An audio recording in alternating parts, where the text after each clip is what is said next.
This is Valley News Live at noon. We begin with new information on the man accused of shooting a woman and her baby at Plaza Aztec yesterday. New court documents show 24-year-old Malik Gill has a violent criminal history in both North Dakota and Minnesota. Gill was a convicted felon out of Minnesota, which meant he was prohibited from having a gun. Court documents say in May 2020, Gill pistol whipped and injured a partygoer, threatened others with the gun, and even fired 2 shots outside of the Moorhead home. In January 2021, Gill was convicted on 1 of 4 of charges and was sentenced to 90 days in jail and 5 years of supervised probation. A warrant was out for Gill's arrest at the time of yesterday's shooting on charges of domestic assault in Cass County. Court records show Gill was charged on April 21st for shoving his girlfriend to the ground, grabbing her by the throat and pushing her. A no contact order was put in place against Gill to keep him away from the female victim. She's the same victim in yesterday's shooting.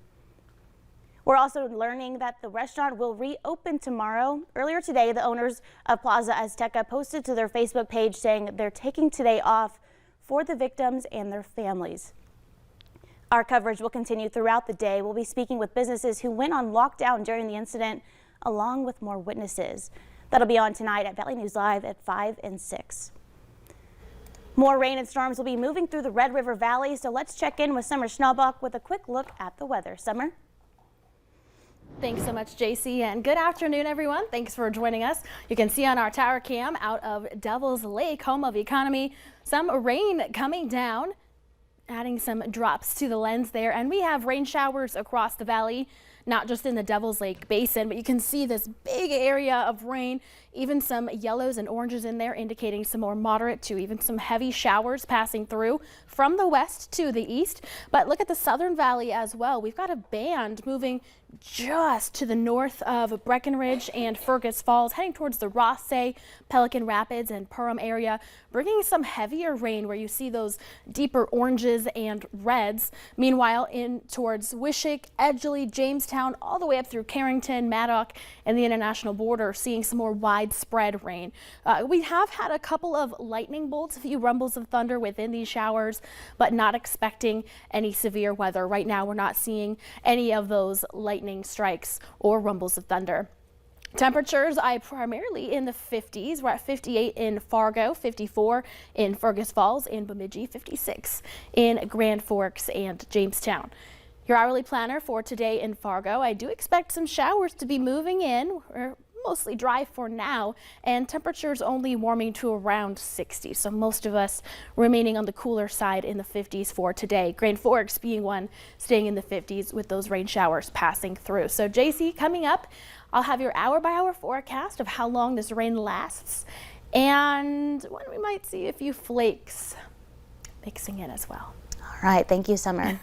5 serious injuries are after police say a man drove on a road that's closed because of a washout in the Southern Valley.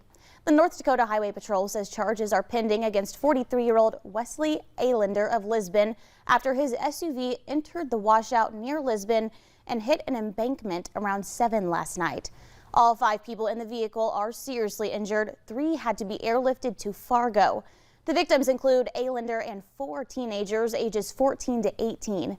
Troopers say no one in the car was wearing seatbelts at the time. The Secretary for Veterans Affairs will be in Fargo today touring the VA hospital. Secretary Dennis McDonough will be at the VA Medical Center in North Fargo in about 20 minutes. Then he's scheduled to make a stop in Bemidji tomorrow.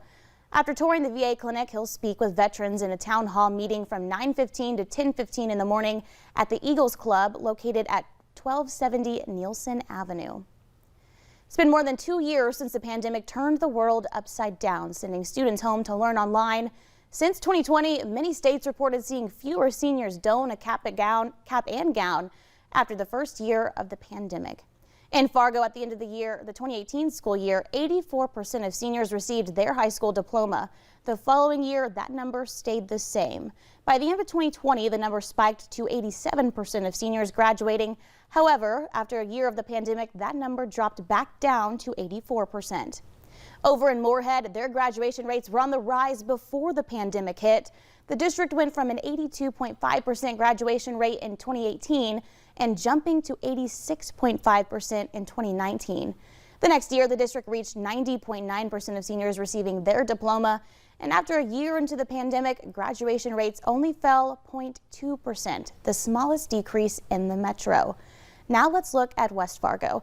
At the end of the 2018 school year, 87% of students were graduating after 4 years. That number continues to rise with an 88% graduation rate in 2019 and peaking at 92% in 2020. However, at the end of the last school year, that number fell to 85%.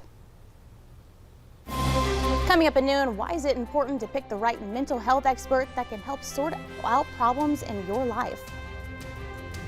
But next, we have a stretch of chilly temperatures ahead.